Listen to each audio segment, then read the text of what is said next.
May hangganan kapag hindi ka pinapahalagahan.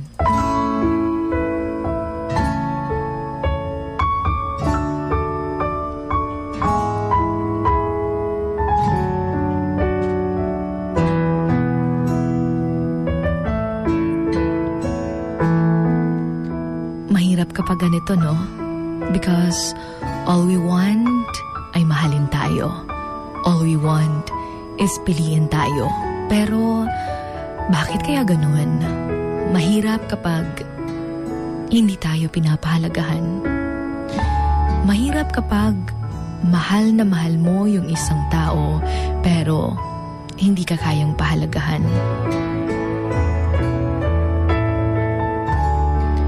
Pero ganun talaga siguro na may mga taong hindi marunong makontento.